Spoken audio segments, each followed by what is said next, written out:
Bonjour à tous, je suis Henri. Amélie, aujourd'hui je veux te parler d'un métier absolument fascinant. Un métier qui me fait rêver depuis que je suis petit. Bienvenue sur Bonjour Cast Français, chers auditeurs.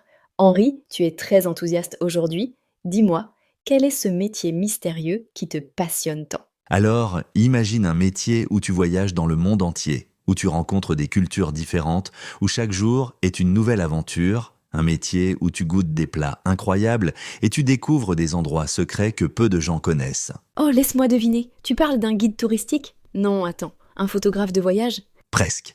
Je parle du métier de chasseur de trésors sous-marins. Oui, oui, tu as bien entendu. Des gens qui cherchent des épaves de bateaux anciens, des trésors perdus dans l'océan, des objets historiques cachés sous l'eau depuis des centaines d'années. Waouh, c'est vrai que ça existe comme métier? Je pensais que c'était seulement dans les films d'aventure. Mais dis-moi, comment devient-on chasseur de trésors sous-marins?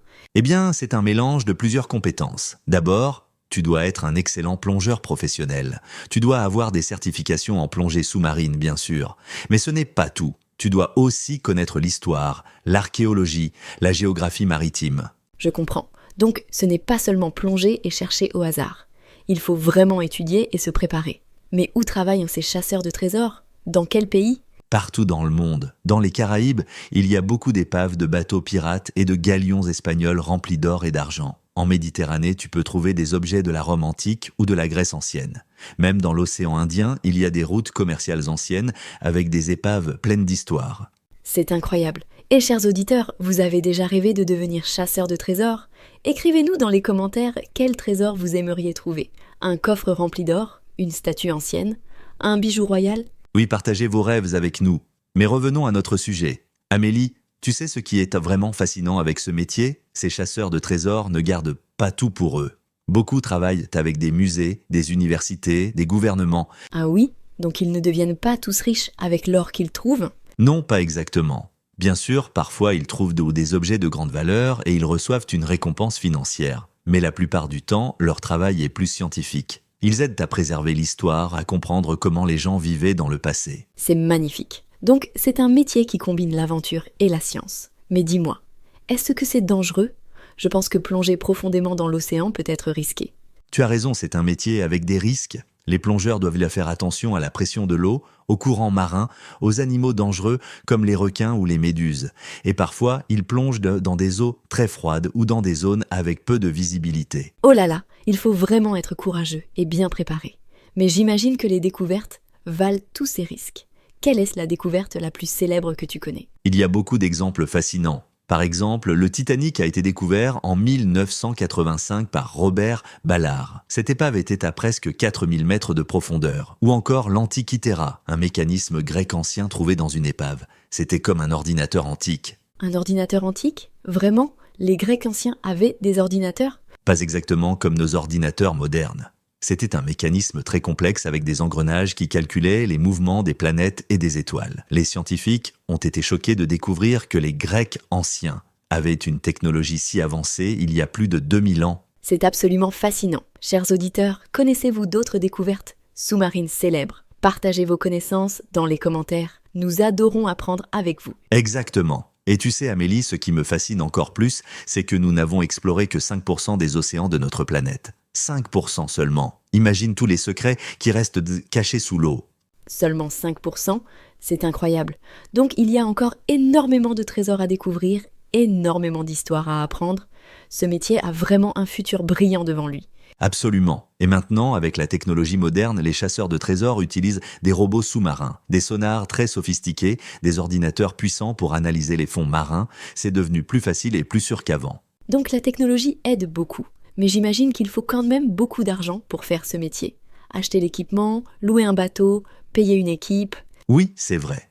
Beaucoup de chasseurs de trésors travaillent pour des entreprises spécialisées ou reçoivent des financements de musées ou d'universités. Certains forment des équipes avec d'autres passionnés et partageant les coûts. C'est rarement un travail solitaire. Je comprends, c'est un travail d'équipe. Chaque personne apporte ses compétences spéciales. Le plongeur expert, l'historien, le technicien des équipements, le navigateur. Exactement. Et tu sais ce qui est aussi intéressant? Ce métier aide à protéger notre patrimoine culturel. Beaucoup d'épaves sont en danger à cause des pilleurs, des gens qui volent des objets historiques pour les vendre illégalement. Oh, donc les chasseurs de trésors professionnels sont comme des gardiens de l'histoire?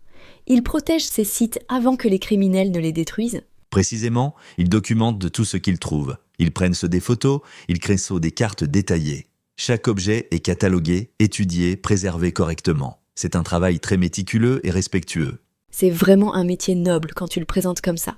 Ce n'est pas juste chercher de l'or pour devenir riche. C'est préserver la mémoire de l'humanité, comprendre notre passé.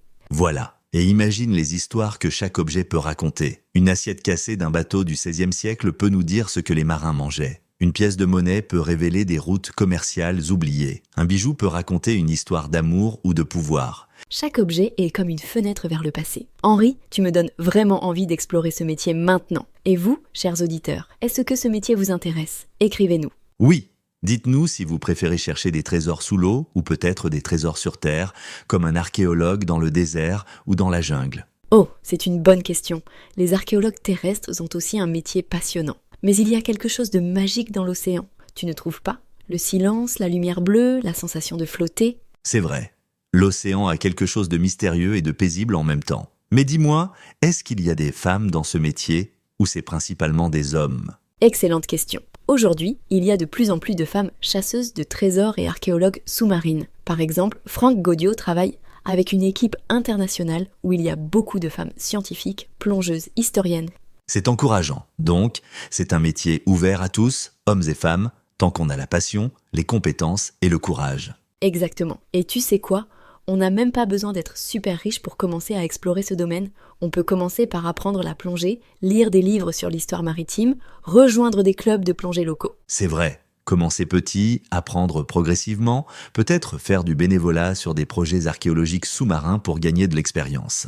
Absolument. Il y a beaucoup d'organisations qui cherchent des volontaires pour aider lors d'expéditions. C'est une excellente façon d'apprendre le métier sans dépenser trop d'argent au début. Henri, merci beaucoup pour cette conversation fascinante. Tu m'as vraiment fait découvrir un métier extraordinaire aujourd'hui. Je ne regarderai plus l'océan de la même façon maintenant. Avec plaisir, Amélie. Et j'espère que nos auditeurs sont aussi inspirés que toi. Peut-être qu'un jour, l'un d'entre eux découvrira un trésor important et nous racontera son histoire. Ce serait merveilleux. Chers auditeurs de Bonjour Cast Français, nous aimerions vraiment connaître vos réactions.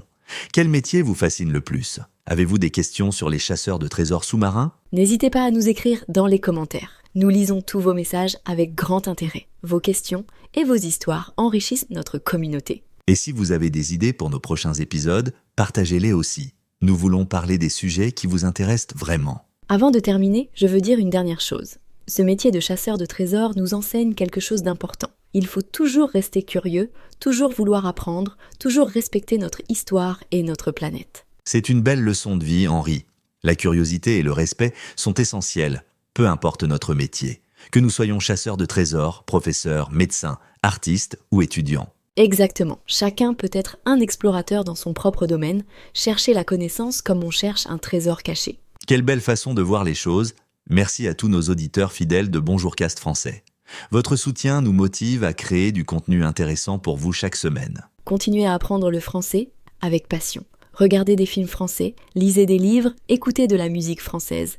Et bien sûr, écoutez nos podcasts. Pratiquez tous les jours, même juste quelques minutes. La régularité, c'est le secret pour progresser rapidement. Et n'ayez pas peur de faire des erreurs, c'est en faisant des erreurs qu'on apprend. Absolument, les erreurs sont nos meilleurs professeurs. Alors, soyez courageux et parlez français autant que possible. Et rappelez-vous, chers auditeurs, que vous faites déjà quelque chose d'extraordinaire en apprenant une nouvelle langue. Vous élargissez vos horizons, vous ouvrez votre esprit à une nouvelle culture. Vous êtes des explorateurs de la langue française, des chasseurs de trésors linguistiques. Chaque nouveau mot que vous apprenez est comme une pièce d'or que vous ajoutez à votre trésor personnel. J'adore cette métaphore, Amélie. Votre vocabulaire français est votre trésor et il grandit chaque jour. Alors, continuez cette belle aventure avec nous. Nous vous donnons rendez-vous très bientôt pour un nouvel épisode de Bonjour Cast Français. En attendant, prenez soin de vous, restez curieux et surtout, continuez à rêver grand. À bientôt, chers auditeurs. Et n'oubliez pas de vous abonner à notre chaîne et d'activer les notifications pour ne manquer aucun épisode. Au revoir et bonne journée à tous.